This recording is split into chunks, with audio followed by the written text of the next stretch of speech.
Impossible de dire où nous sommes. Karine nous a demandé de garder secrète l'adresse où elle vit cachée.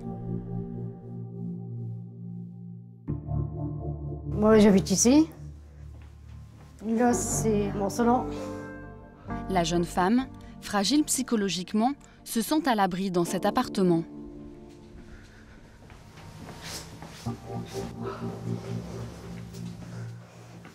Et là, c'est ma chambre. Je suis bien ici. Maintenant que je suis chez moi, je peux faire mon ménage, je peux faire mon vaisselle, je peux faire manger, tout. Là, je peux manger comme je veux. C'est la liberté? Pour moi, c'est la liberté. Il y a un peu plus d'1 an, Karine vivait séquestrée. C'est en tout cas l'histoire effarante qu'elle raconte. Une histoire qui commence dans cette ferme du nord de la France. C'est ici que Karine et 7 autres personnes, hommes et femmes, affirment avoir vécu comme des esclaves.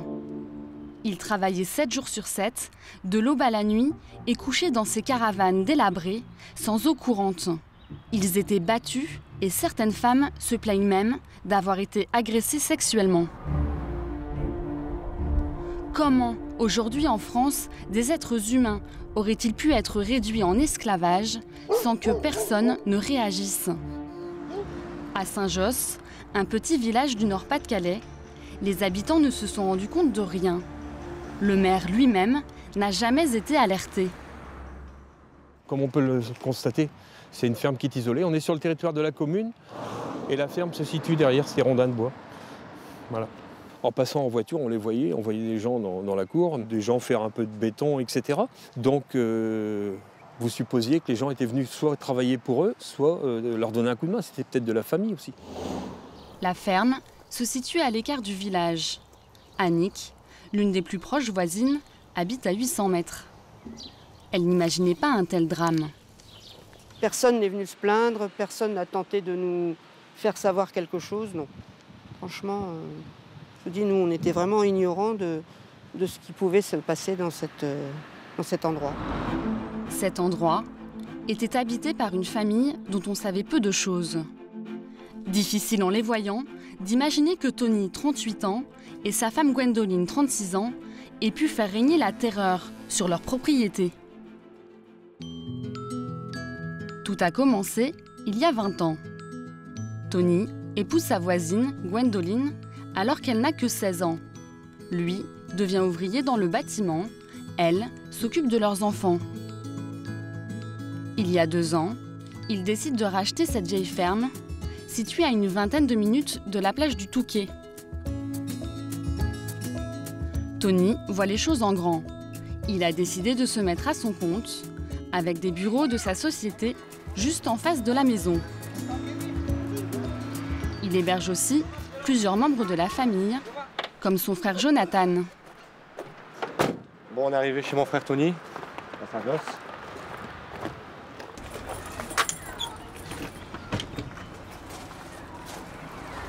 C'est ici qu'il travaillait. Et c'était quoi comme entreprise? De bâtiment, oui, pour tout en fait, maçonnerie, placo, tout en fait. Le chef d'entreprise a besoin de bras pour rénover sa ferme et exécuter quelques chantiers dans la région à moindre coût. Il a une idée. Il recrute des personnes vulnérables, dans le besoin, et parfois même handicapées mentales.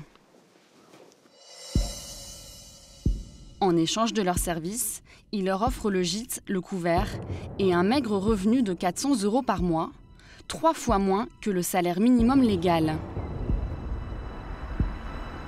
Lui, en revanche, ne se refuse rien. Il se fait par exemple construire cette piscine.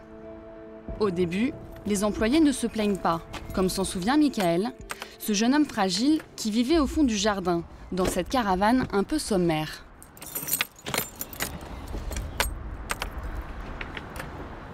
On faisait de la piscine, on mangeait, et puis on s'amusait. Des fois, on allait voir Tony pour aller en boîte et on prenait un camion et on allait tous en boîte, tout le monde. On s'amusait, on dansait et tout. Michael est rejoint par d'autres personnes en grande précarité sociale. Tous ont l'air de passer de bons moments, comme sur ce cliché, où l'on voit Michael qui pose à côté du bateau de Tony. Il y a également une certaine Laetitia qui, elle aussi, accompagne le chef de famille dans ses loisirs.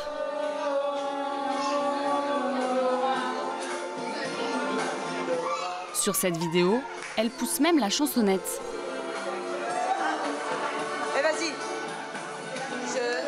Mais rapidement, Tony va révéler un autre visage. Les ouvriers habitent et travaillent chez lui et se retrouvent donc totalement sous sa coupe. Selon plusieurs d'entre eux, Tony serait devenu de plus en plus violent et les aurait forcés à travailler sans relâche. En quelques semaines, la petite colonie de vacances se serait transformée en camp de travail. Embauchée au départ comme femme de ménage, Karine se retrouve à soulever des parpaings sur les chantiers. Elle raconte même que Tony obligeait ses ouvriers à dérober du matériel. Tony, il forçait à voler. À voler quoi? Vous voyez les trucs de grue, Une pelleteuse? Oui, même les plaques d'égout, tout. Quand il passait dans une ferme, qu'il voyait un truc, il le prenait. Il ne va pas nous apprendre parce que... Selon elle, les ouvriers qui refusaient d'obéir aux ordres de Tony étaient frappés. Karine affirme même avoir été victime d'agressions sexuelles. Mais j'avais tout le temps peur de lui. Quand il s'approchait à côté de moi, j'étais comme ça, je tremblais comme ça. La jeune femme vit dans la terreur. Et contrairement à ce qu'on lui promettait à l'embauche, elle affirme n'avoir jamais touché le moindre centime. Pire même, c'est la femme de Tony qui encaisse à sa place les 800 € par mois de son RSA et de sa pension de personne handicapée. Chaque fois, quand j'avais mes prestations, il prenait tous les mois, il prenait mon argent. Il avait pris ma carte. Gwendol vient avec moi au poste. Et moi, quand j'ai retiré mon argent, Gwendol prenait l'argent. Après, elle a reconnu ma carte et plus ma pièce d'identité. Karine est désormais à la merci du couple. Elle nous raconte des conditions de vie qui se dégradent de jour en jour. Dans sa vieille caravane, elle n'aurait ni eau courante ni chauffage pendant l'hiver. Le couple la traiterait comme son esclave. Et je mangeais les restes des autres. Eux, ils mangeaient pas tout, puis eux qu'est-ce qu'ils faisaient? Hop, ils mettaient dans un grand plat comme ça, puis ils disaient, voilà, tu manges les restes. Et quand il n'y avait pas de reste? On mangeait pas. Ça arrivait souvent, ça? Tous les jours, c'était tous les jours comme ça. Avec un tel traitement, son état de santé se détériore rapidement. Karine appelle sa mère au secours. Il dit maman, je t'appelle en vitesse. Il m'empêche de te téléphoner. Une fois, il lui a même claqué son portable par terre. C'est pour ça que j'ai plus aucune nouvelle après. Mais un jour, Karine arrive à subtiliser un des téléphones de la maison. Puis c'est là qu'il m'a dit, maman, viens me chercher, viens me chercher. Mais moi, j'ai répondu comme ça, je peux pas venir te chercher. Regarde le fusil, puis le mettre à ma tombe, ou bien quoi que ce soit. Ah non. J'aurais protégé ma fille. Mais là, non, j'aurais pas pu. La mère de Karine, septuagénaire, a peur d'aller affronter physiquement Tony. Analphabète, elle n'ose pas se rendre à la gendarmerie. Karine raconte qu'à 2 reprises, elle a tenté de s'enfuir et que 2 fois, elle a été rattrapée. Sa 3e tentative sera la bonne. Après 5 heures de marche, elle arrive enfin à la gendarmerie pour porter plainte. Les enquêteurs se penchent sur le passé judiciaire de Tony. Ils découvrent qu'il a été condamné pour des vols et de petites escroqueries. Sylvain Delage est journaliste. Il a suivi de près cette affaire pour La Voix du Nord. D'après ce que nous ont dit les enquêteurs, il est décrit comme quelqu'un d'impulsif, d'assez violent. Et il impose vraiment ses règles à toute la famille et en même temps à ses ouvriers qui étaient donc exploités sur les lieux de la ferme. Le 14 mai dernier, à l'aube, une centaine de gendarmes encerclent la propriété. Ils arrêtent plusieurs membres de la famille du chef d'entreprise. Aujourd'hui, le père et la sœur de Tony continuent de le défendre bec et ongles. Selon lui, les ouvriers auraient été correctement traités et seraient toujours restés libres dans leurs mouvements. Pour moi, pour des gens qui sont séquestrés, ils sont super bien. Hein. Ah oui, c'est clair, surtout qu'ils avaient de la place. Et puis le week-end, ils venaient souvent ici. Voilà. Maintenant, les gendarmes, qu'ils étaient élevés comme des rats. Pour moi, des gens qui étaient séquestrés, ils auraient eu le temps de se sauver. Hein.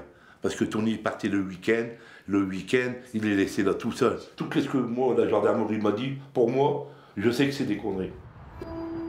Pour les protéger d'éventuelles représailles, la justice a trouvé à Karine, comme aux autres ouvriers, un logement situé loin du lieu de leur calvaire. Tony, sa femme Gwendoline et leur fils Jordi sont actuellement en détention provisoire, notamment pour viol et séquestration. Si les faits qu'on leur reproche sont avérés, les suspects risquent jusqu'à 20 ans de prison.